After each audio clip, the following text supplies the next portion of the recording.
Hi everyone, it's Tuesday afternoon at 3 p.m. Eastern Standard Time, and this is Tea Time. My name is Barbara Moore, and because we are constantly having extra people, more people coming in and signing up to this page and really liking it, I'm going to introduce myself again. My name is Barbara Moore, and I have COPD. Hi Sandra. I had a major exacerbation in 2016, spending most of that year in the hospital. And I remember looking out the window and thinking, oh my God, what I would give to be out there today. Hi, Marion. Thank you for joining us today. So today's about that day I was being released. About 3 years ago, I was being released from the hospital, and what a glorious day that was. We all know when we're in for exacerbations that we love the outdoors and just absolutely die to get outdoors. And now is a beautiful time to be outdoors. In Southern Ontario, we are experiencing a couple of really nice days. Hi, Heather. Nice of you to join us today. We're experiencing a couple of really, really nice days. And it's been a really, really poopy springtime. We've had rain almost every day. And it's done the flowers a lot of good. So my flowers are just popping out. And I love this time of year because I start to see everything that I've planted in previous years that are all perennials rather than annuals. And they just pop up. So it's so nice to see them at this time of the year. This is Catch Your Breath 60, and we are live. This is an open platform, and I want you to know that it's a little bit different than a private group. In a private group, nobody can see the comments or read the comments unless they are part of the group. In this page, you don't have to be part of the group. Your comments are open to everybody viewing them. So if you have a problem with that, you're going to have to let me know at some other time, and we'll do something about it. But for now, that's what we've got. So I write a blog that's out every week, and I post it on Wednesdays. And I also have a page on Pinterest. And I have my business page on Pinterest, and it's quite up to date with my boards. If you'd like to see anything, or you know of any topics that you would like to see on Pinterest, please drop me a line and let me know. I am obviously on Facebook because you are on my Facebook page now.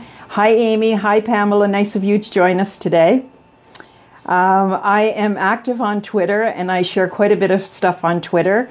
And my handle on all of these things is Catch Your Breath 60. So I also have a YouTube channel, and I have several videos up on my YouTube channel. I have it's on and off for me, but I think YouTube is going to be where we're going to go. Hi, Pat. So I want you to know that if you miss Catch Your Breath 60, or if you'd like somebody else to view it and they're not part of Facebook, I am now putting these live videos up on YouTube, and you can catch my channel at Catch Your Breath 60. And you'll know it's me because my profile picture is the same all across. So you can't mix it up with anything else, okay? So Pinterest, Facebook, Twitter, also Instagram at Catch Your Breath 60. So my YouTube channel is where we're going to be going, and eventually we will be going live from YouTube, and that'll save that from having to transfer stuff over at the end of the broadcast. And you can add comments to YouTube the same as you can in Catch Your Breath 60 and Facebook. So today we wanted to talk about your hobby. In North America, we are in summertime, and I think that's for all of North America. I'm not really good at stuff like this, right? But right now in Southern Ontario, we are in the midst of I think we've just celebrated the first day of summer. So coming into summer, oh, hi Simone, nice of you to join us today. Coming into summer, I absolutely love it. It is God's weather now. And you know, the winter doesn't treat me very well, and those of us with COPD don't do so hot in the winter. The cold and the humidity and everything that we have in the winter, but in the summertime, man, I'm out there. So I've already had my kilometer walk, and I do a kilometer almost every day when the weather permitting. So today's kind of one of those days where I'm kind of in and out. The sun goes in and then it comes out and it's bright and sunny, and I think, oh my God, I'm wasting my day. I've got to get out. So I did anyways. I got out and took a chance on getting rained on, but I didn't. And so I do about a kilometer walk a day, and that's really good exercise for me. I use my walker, and of course I use my supplemental oxygen. Hi, Susan. And it's really funny, you know, once you get out there and you get into the neighborhood. I have a couple of people in my neighborhood are also out with different ailments, and they're both all out with their walkers. So you see us going around. We have a bit of an island around the block, right? I can across from me. So I have a little island that I go, and it's about a kilometer to get around there. And so you'll see us all toddling around with our, you know, one lady walks with her dog, which I think is absolutely fabulous because my dog would not walk with me. She has to go way, way faster than I can go.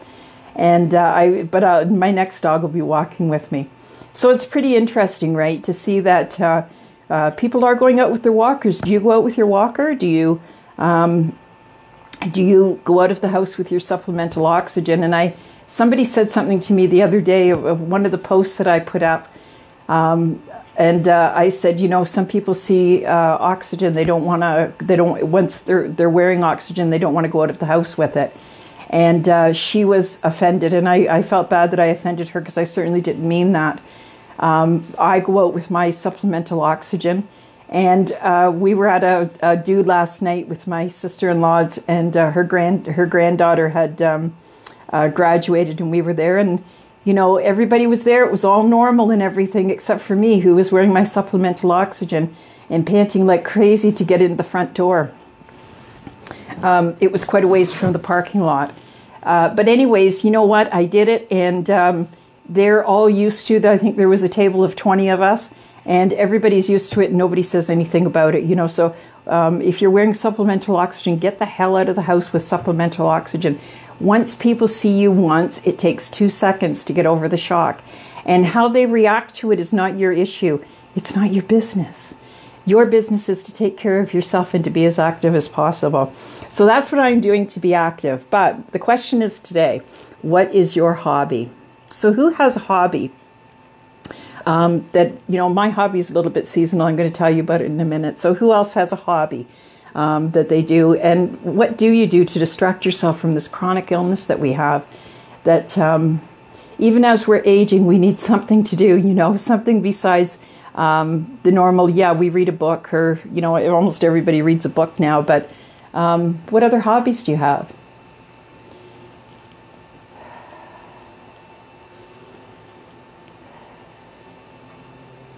So my hobby, I have been in hospital and been out of the norm for a couple of years. So Heather says she crochets and she makes jewelry, and I've seen some of the pieces that you crochet and you knit, and you are a beautiful knitter, Heather, I've got to say. I haven't seen too much of your jewelry, but I would love to see some pieces of it. But I have seen the stuff that you've knitted, and it's absolutely gorgeous. You could open a stall at the flea market. So you play with clay. What is that, Carol? Will you play with clay? I think you make some jewelry too, and you're kind of a little bit on the creative side. Jackie, you crochet. So, as I said, I've been kind of under the weather. In 2016, I was in the hospital for quite a while. In 2017, my deal was to get ready to go back to work, and so I did that. And I worked from 2016 to 2017. I started in the fall back in 2016. I worked till 2017 and into 2018, and then I couldn't do it anymore. So I've been kind of stagnant, and I'm glad you took up reading, Marion. I like reading. I find it's a really good distraction for me. But good afternoon, Jackie. Yes, Carol, I saw your meditation beads when you were in your blog, and they were absolutely gorgeous. Absolutely gorgeous. Okay, Heather, you can watch in the replay. I'm sorry to hear that your sister-in-law is ill, or that your sister is ill. We'll keep her in our prayers. So not being able to take too much control over what's happening in my life in the last 3 years. This year, I decided that I was going to take up my hobby again, and my hobby is gardening. So I absolutely love it.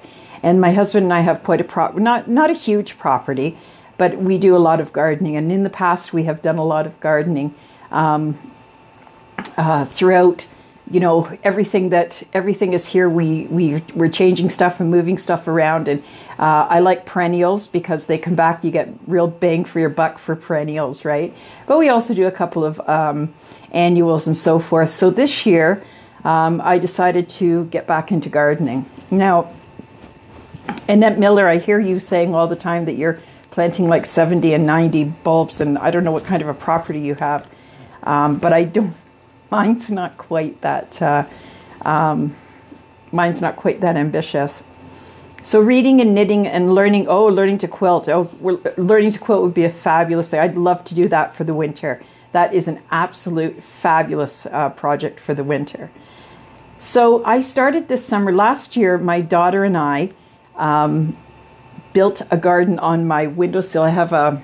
It's actually east facing, so it's not the perfect windowsill. But anyways, it is the open window that we had for. And we put in a garden there, and it was an herb garden. It was absolutely fabulous. And all the anticipation, we started with seeds, and we did a lot of work on them, and we sprayed them and sprayed them with water because you can't pour water on them because they're so fragile, right? So we're spraying them with water and, making sure that everything's okay. But so what happened was, it didn't turn out too good. It was all herbs, right? So when my daughter was here, my daughter was living with me. She's quite the cook, and she cooks every night. She uses all these herbs and everything. So we thought, well, this would be great, right? But it didn't turn out too good because mold and parasites came, and I hate parasites. I hate the thought of them in my house. It just drives me crazy. So that was not a good project. That didn't end up so good. But my idea was I would like to plant some food. I would really like to plant some food. And so we had a real poopy spring. And it wouldn't stop raining, and it was cold. And it was just one of those years where it stayed cold until it got warm. And then it was almost too late. And the season got away from me, and I didn't have the proper planters and everything. So we forego the vegetable garden. I wanted to do tomatoes and peppers and some celery or something, some stuff that you could eat. And even if I could donate it to the food banks, it would be fabulous. But anyways, that didn't happen, and it got away from me. But I decided to do some gardening anyways. So I bit the bullet, and I went to the garden center. My husband took me to the garden center, and I got a couple of plants that were already planted, and that was the first thing, and it kind of got me in the mood. So as I was watching those on my patio, and I put them on a high table so I could watch them in that, right? And as I was watching those on my patio, then I was kind of getting into the mood, and now I was, kind of yearning to get that done. So from that, we went to a few more containers, and having my plants in a container is really good for me because, I can't bend over and I can't stretch and I can't do the things that I used to do, getting down, up and down on the ground. But having them a little bit elevated on a table or a stool allows me to be able to get in there and kind of nurture them a little bit and get them watered and everything without getting too out of breath and too exacerbated. So it's been absolutely fabulous. I love the sight of them. I love the smell of them. My office is here, and I work here almost every day. So right outside of my window, it's just blooming with flowers. It's absolutely gorgeous, and I'll show you some of those in my blog tomorrow. So it's really nice, and having a hobby really kind of takes your mind off. We're a constant 24/7 with our chronic illnesses, right? And so having a hobby kind of takes your mind off of it. And when I wake up in the morning, I think, I got to go out and see what my porch looks like, because every day seems to be a little bit different with a few more flowers and colors and smells, and it's brought all the bees and the insects as well as hummingbirds. I get quite a few hummingbirds out here. We have a rabbit who lives in our backyard, and he entertains me every single day.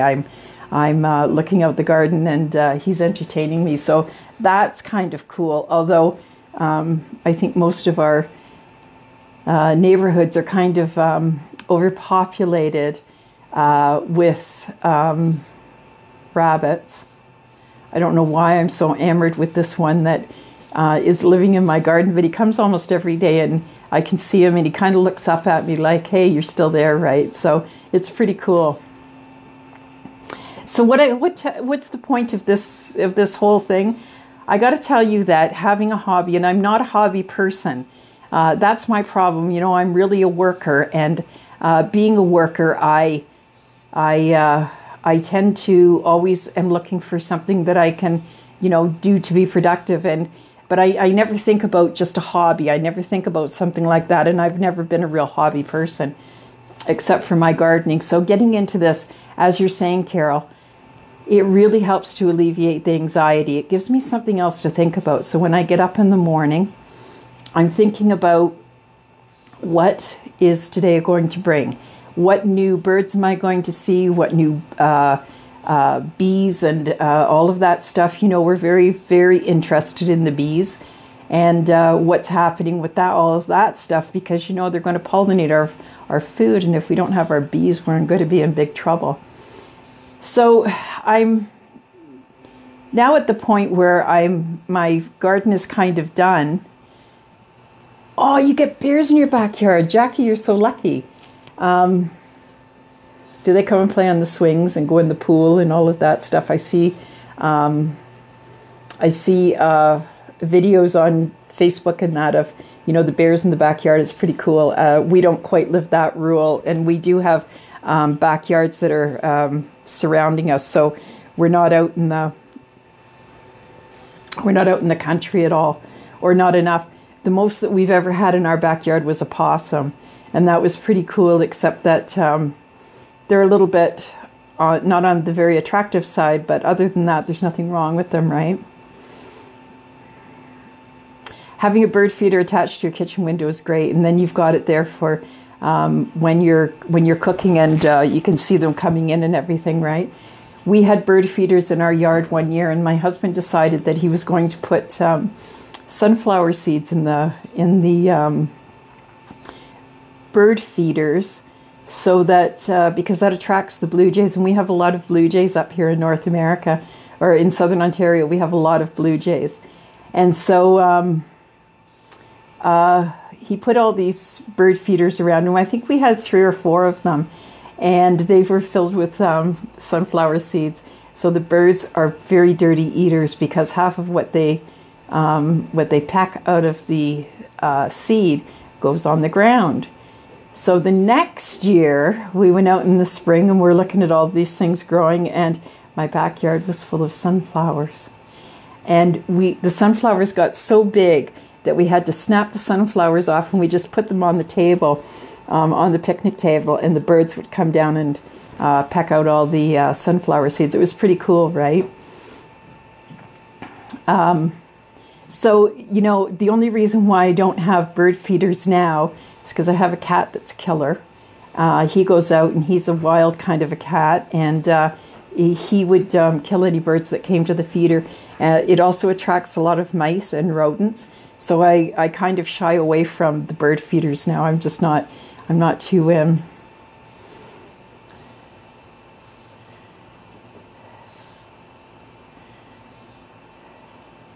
So you pen pal, that's pretty interesting. I don't know how you'd go about getting a pen pal. I guess if you're in the right place at the right time, you just get one, right? Oh, I love the sound of birds. I absolutely love the sound of birds. In fact, it's one of the things that I meditate to when I go to bed at night. It's one of the sounds that I put on is the birds. I love it.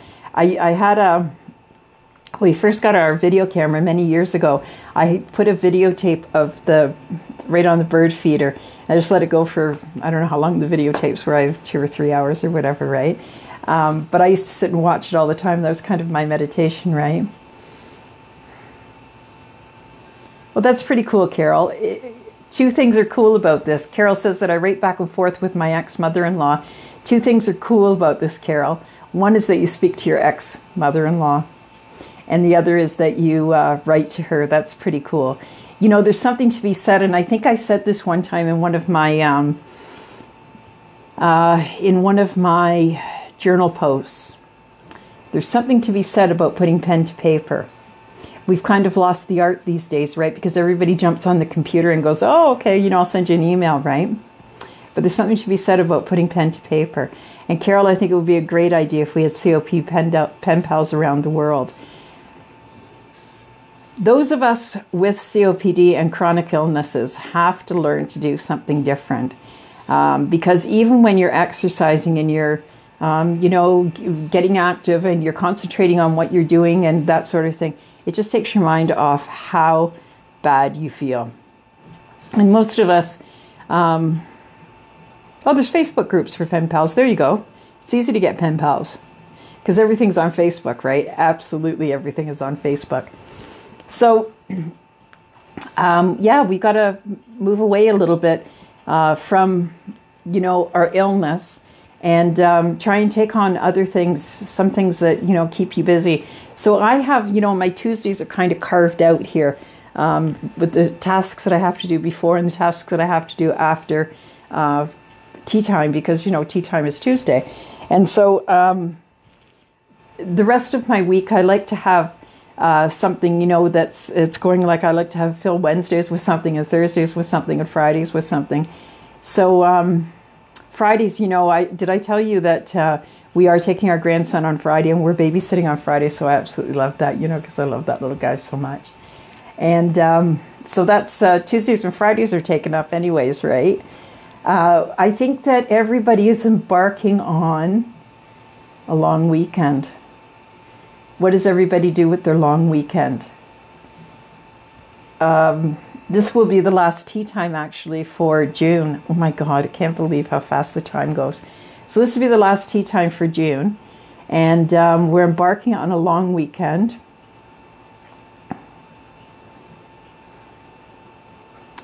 Oh, Aubryn, I belonged to Chronic Warriors a while ago, and we did swamp cards, but I kind of lost the connection with them, and I'm not really sure why. So there is this group that is called Chronic Warriors, and you swap cards with them. If people like to do this kind of thing, right? And it's really interesting because when I was there with them, you know, you'd get a card in the mail and you'd think, oh my God, I got a card from somebody, you know. You don't even know who this person is, but they're sharing words of wisdom and words of encouragement with you, right? So it's really cool, and it's called Chronic Warrior. So Aubryn, you can maybe you could come back on and give us another clue on where you find that. I know that I connected with them through Instagram, right? But they're probably someplace on Facebook too. So if you'd like to do that kind of thing, right? And it can be any kind of a card, a postcard, or a letter, or whatever, and anybody's welcome to join that, right? So that's kind of interesting because you never know what you're going to get from who, or, you know, they don't ask you to send anything, but, you know, some people have bookmarks and stuff, you know, that they've made or something, right? So she's going to put the link up. That's good. That's good. So does anybody have any other hobbies? So we talked about knitting and crocheting and reading and pen pals, and what else have we got to do?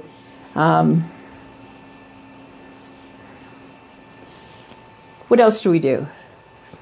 I know that exercising takes up a lot of our time. It takes up a fair amount of our day. And so, you know, sometimes once we're past our exercise, we don't like to do too much. And it doesn't always, activities or hobbies don't always have to be things, that take a lot of energy, right? Sometimes it can be like Carol said, she makes jewelry and stuff like that. She works with clay, and that's absolutely fabulous because it keeps your hands busy and it keeps your concentration off of what's going on, right? So that's fabulous. That's great.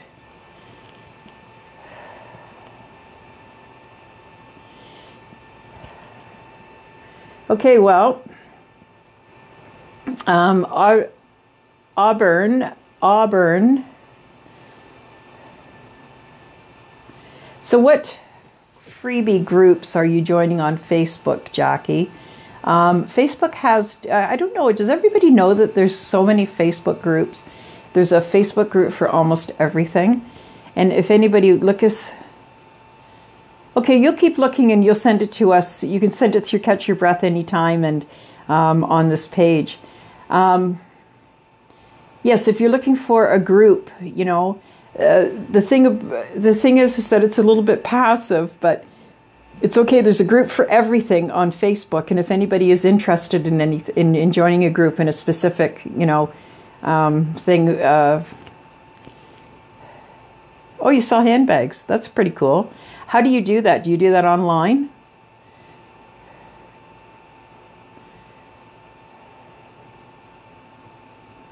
And Marion, you joined a COPD group in your area. Is that an in-person group or is it an online group?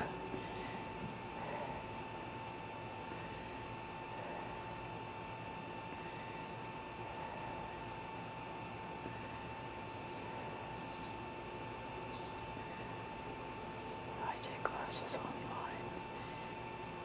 Few courses.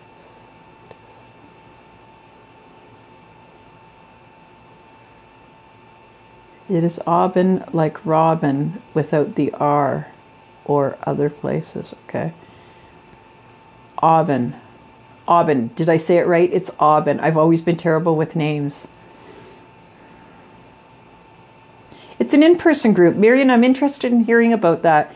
I run an in-person support group in Southern Ontario and Hamilton, Ontario. And, if anybody's interested in joining, if anybody's in the area and you're interested in joining, I'd really be happy to have you. If you have 8 people at the moment, you're doing pretty good. I'd like to extend that. And our group is run through Ontario Lung.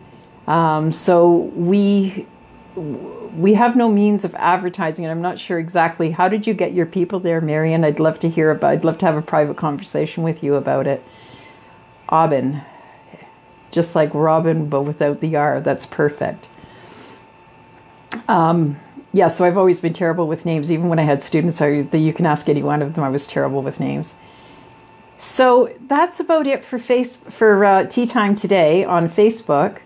Once again, I want to tell you to follow me on Pinterest, on Instagram, on Twitter, and on YouTube, all at Catch Your Breath 60. I appreciate everybody who dropped in today, and I cannot tell you how much I enjoy this group. And if you can't, if anybody is interested in viewing, please feel free to review the replay, and it will be up very, very shortly after I close this down. So thank you everybody for joining us today. I really, really appreciate the chat and having a little bit of tea time with everybody. Today I'm having an antioxidant tea, which is absolutely fabulous. And remember that these Facebook tea time posts will be on YouTube very, very shortly. Thank you today, and God bless. This is Barbara Moore for Catch Your Breath 60.